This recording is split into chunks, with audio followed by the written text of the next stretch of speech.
여러분 안녕하십니까? 오늘은 제10과 복음을 듣지 못한 이를 향한 선교, 그 둘째 날 아레오바고의 바울에 대해 함께 살펴보겠습니다. 먼저 기도하고 시작하겠습니다.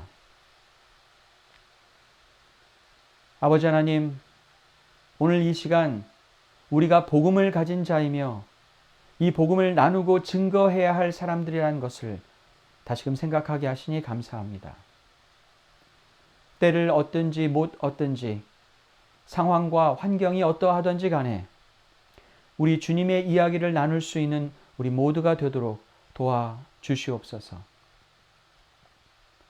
우리들이 일상에서 나누는 그 수많은 대화 가운데 예수님의 이야기를 담을 수 있는 지혜와 용기를 허락해 주시옵소서. 우리가 나누어야 할 복음의 중요성을 깨닫고 흔들리지 않는 확신을 전할 수 있도록 도와주시옵소서. 우리를 사랑하시는 예수 그리스도의 이름으로 기도합니다. 아멘.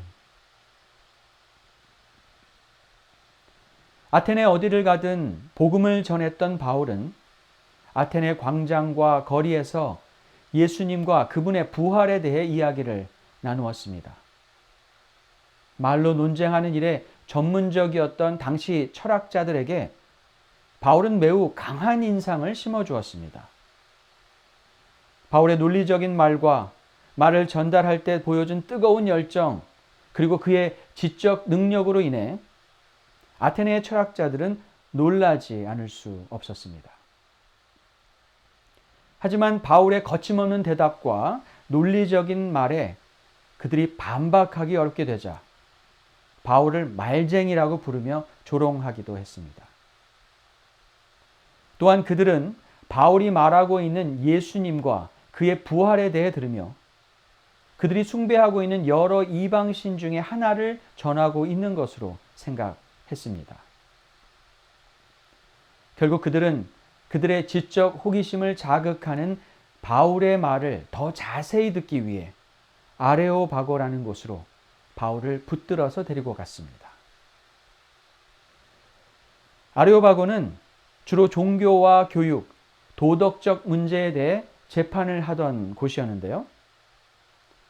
사람들이 바울을 아레오바고로 데려간 이유는 바울에 대해 법적, 종교적 판단을 하기 위해서라기보다는 길거리나 광장이 아닌 좀 더 공적인 자리에서 그의 말을 듣고자 했기 때문입니다.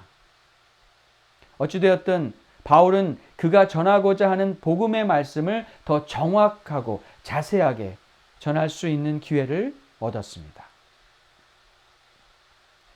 지나는 사람들로 인해 시끄러운 길거리가 아닌 주의 말씀을 집중하여 전할 수 있는 아레오바고에 서게 된 것이죠. 사실 바울이 복음을 전하기 시작한 곳은 길거리와 광장이었습니다. 사람들이 집중하여 제대로 들을 수 없는 곳에서도 바울은 예수님과 그의 부활을 외쳤습니다. 아마도 지나가던 사람들은 그의 확신과 열정을 가지고 전하는 모습을 보았을 것입니다. 도대체 무슨 말을 저렇게 확신에 차서 전하고 있는지 궁금해했을 것입니다. 바울은 상황과 환경을 핑계대지 않고 예수님과 그의 부활을 증거했습니다. 때를 얻든지 못 얻든지 예수님의 부활의 소식을 전했습니다. 결국 바울은 아레오바고에서 집중하여 자세히 듣고자 하는 사람들 앞에서 예수님을 증거할 수 있었습니다. 우리가 복음을 증거할 수 있었지만 이래저래 상황과 환경을 핑계대며 주를 증거하지 못했던 우리의 길거리와 광장은 어디일까요? 우리가 복음을 나누기 시작만 했다면 들을 귀가 있었을 우리의 길거리와 광장을 생각해 봅니다. 가족과 함께 나누는 식사 자리일 수도 있고 지인과 차 한잔 나누던 곳이었을 수도 있습니다. 예수님 이야기를 나눌 수 있는 분위기가 아니었다고 생각하며 그저 지나쳐버린 그 수많은 시간들과 장소들을 생각해 봅니다. 우리가 우리 삶의 길거리와 광장에서 복음을 시작하지 않으면 우리가 아레오바고에 설 기회는 오지 않을 수 있습니다. 여러분이 지금 있는 곳에서 주를 향한 여러분의 확신을 누군가에게 전하려고 할 때 주께서는 여러분을 여러분의 아레오바고에 세우실 것입니다. 저는 여러분 모두가 그렇게 쓰임받기를 바랍니다. 그러니 복음 전달의 효과와 방법에 대해 그만 생각하시고 여러분이 있는 그곳에서 여러분이 만난 주님에 대해 이야기를 지금 나누시기 바랍니다. 아레오바고에 선 바울의 마음은 과연 어땠을까요? 바울을 말쟁이라고 조롱하며 조그만 논리적 실수에도 공격할 준비가 되어 있는 사람들 앞이었지만 바울은 침착하게 주의 복음을 증거했습니다. 조롱과 비아냥거리는 눈빛, 공격적인 시선 앞에서도 바울은 흔들리지 않고 그가 증거할 복음에 집중하여 전달하였습니다. 아레오바고에서의 바울의 모습을 사도행적 237페이지에 잘 기록하고 있습니다. 이 엄숙한 책임의 시간에 사도는 평온하고 침착하였다. 그의 마음은 중대한 기별로 무거웠고 따라서 그의 입술에서 흘러나오는 말은 그가 한가한 말장이가 아니라는 것을 청중들에게 확신시켰다. 바울은 아레오바고에서 복음을 증거할 때에 그를 바라보는 청중들의 눈빛, 자세, 마음가짐에 집중하기보다 그가 가진 복음의 무게감에 집중했습니다.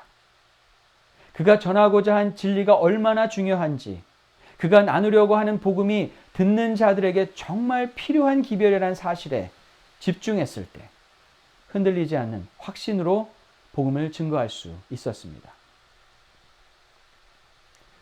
당시 아테네 사람들은 호기심이 많고 새로운 것에 대해 늘 관심을 가졌습니다. 그래서 그들은 새로운 것이라면 늘 관심 있게 주목했지만 그들의 관심은 이내 시들해지곤 했습니다. 아레오바고에서 사람들이 바울의 말을 자세히 들어보려 했던 이유도 어찌 보면 전에는 들어보지 못한 새로운 이야기를 바울이 했기 때문인지도 모릅니다. 바울의 말을 듣던 사람들의 반응도 제각각이었습니다. 그러나 바울이 평온하고 침착하게 예수 그리스도를 그의 기별의 중심에 두고 전했을 때 흔들림 없이 확신을 전달할 수 있었습니다. 누군가에게 주의 말씀을 나누어 본 적이 있는 사람들은 분명히 경험했을 것입니다. 듣는 사람들의 관심 없는 눈빛, 어색한 표정, 부정적인 반응이 기별을 전하는 우리의 마음을 흔들어 놓을 수 있다는 것을 우리는 잘 압니다.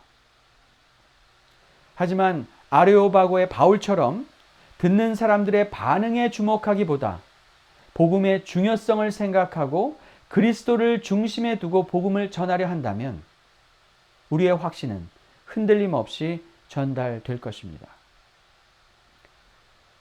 오늘 하루 여러분이 어디에 있든지 간에 무슨 이야기를 나누시든지 간에 상황과 분위기를 핑계대지 마시고 예수 그리스도의 이야기를 꼭 담아 나눌 수 있기를 바랍니다. 듣는 사람들의 반응에 흔들리지 마시고 우리가 나누는 기별의 중요함을 담대하게 나눌 수 있는 여러분 모두가 되길 바랍니다.